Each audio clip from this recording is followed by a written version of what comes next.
Good evening, my dear listeners. It drizzled a bit in London today. How about where you are? Tonight, I want to talk to you about a painful story. It comes from a 27-year-old woman. We'll call her M. The story is about roommates, a pregnant flatmate, a pumpkin pie, and one brutally harsh sentence.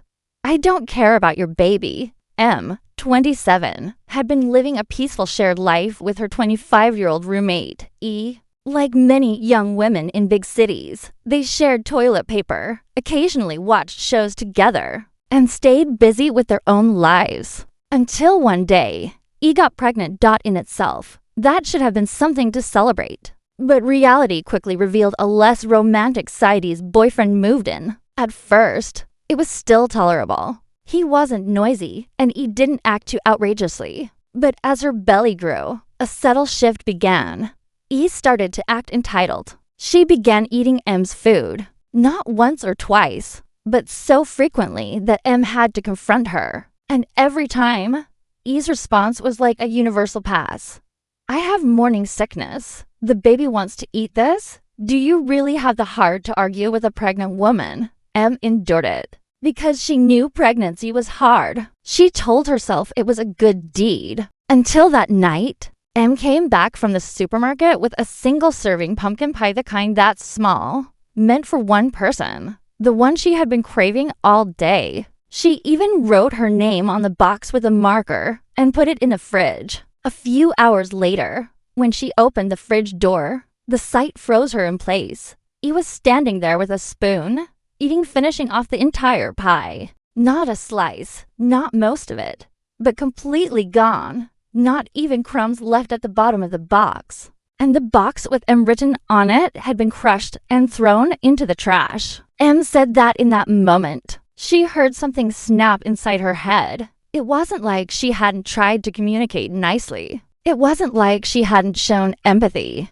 But when you've written your name on something, when you're repeatedly treated like an infinite supply of emotions and food, when your personal will becomes worthless in the face of the grand narrative of pregnancy, anyone would want to scream. So she did. She shouted, "Why did you eat my pie? That wasn't for you." E immediately burst into tears. I'm pregnant. I can't control it.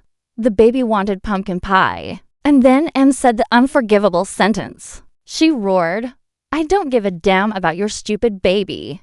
E reacted as if she'd been electrocuted, covering her face and running to her boyfriend. Minutes later, he stormed in, pointing at M and shouting, You bitch, she's pregnant. She can't control her cravings. How can you say something like that to a pregnant woman? And that's where the story pauses. The writer asks us, so, am I the asshole? My dear listeners, if you were the producer of this late night show, how would you answer? Tonight, I don't want to rush to tell you what's right or wrong, because life is not a courtroom. Let's break down 3 deeper things. First, does pregnancy give someone the right to ignore other people's boundaries? In Western societies, we deeply respect pregnant women. From baby showers to maternity leave, the whole system protects the mother. But in psychology, there's a concept called diffusion of responsibility, when a person is given a special identity. A patient, a pregnant woman, a vulnerable individual.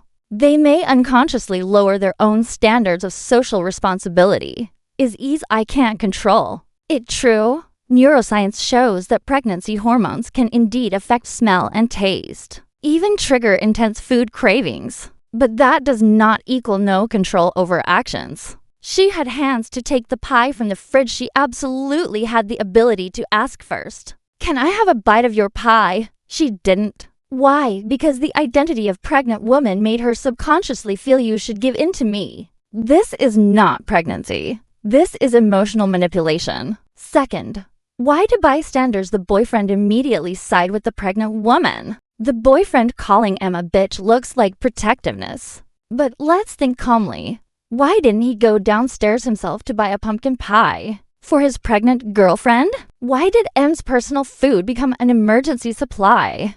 There's a term in sociology called moral licensing. When a person or a couple has a justifiable reason, they may relax their own moral constraints. The boyfriend's anger is not really about a pie, it's about defending the narrative. That pregnant women cannot be challenged, because once they admit M has the right to be angry, they must admit that they have been taking advantage of her under the excuse of pregnancy. Sometimes, anger is just a mask for guilt. Third, was M's sentence really so unforgivable? I don't care about your baby. It sounds cold, even cruel.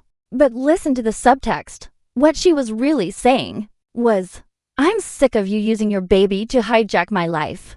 This wasn't aimed at an unborn child. It was a desperate, inelegant, but honest counterattack from someone whose boundaries had been repeatedly violated. Psychologist Harriet Lerner wrote in The Dance of Anger, anger is a map at points too, where we've been hurt. M's anger wasn't wrong, it was a signal. It was just wrapped in a hurtful sentence. The story doesn't tell us what happened next, but we can guess. They probably can no longer live together peacefully. E will always remember that sentence. M will always remember that eaten pie. The crack has already formed. But I want to say to all of you who might be in a similar situation, you are not an asshole for not giving your pie to a pregnant woman. You became this way because you didn't build boundaries early and ended up fighting on the ruins. The real question has never been, should you shout back? But how do we stay kind without handing over our territory? My dear listeners, now it's your turn.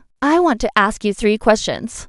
Have you ever tolerated boundary violations because the other person had a special identity, pregnant, sick, elderly? What was the outcome? If you were M, how would you have handled the pumpkin pie incident? To what extent should pregnancy earn extra tolerance from others? Where is the boundary? Feel free to leave your thoughts in the comments. I'll read some of the most interesting ones in tomorrow night's show. And finally, let me end tonight's story with this. Every life that is about to arrive deserves to be blessed. But no life, not even one still in the womb, has the right to crush another person's boundaries in the name of its existence. You can love a child and still refuse to be manipulated by a pregnant woman. You can empathize with hormones and still demand basic respect. Because true maturity is not endless compromise, but drawing a line with both gentleness and firmness. This is my pumpkin pie, and your baby is not your weapon. Good night, Earth. May your dreams tonight be filled with clear boundaries and a whole, untouched pumpkin pie that belongs only to you.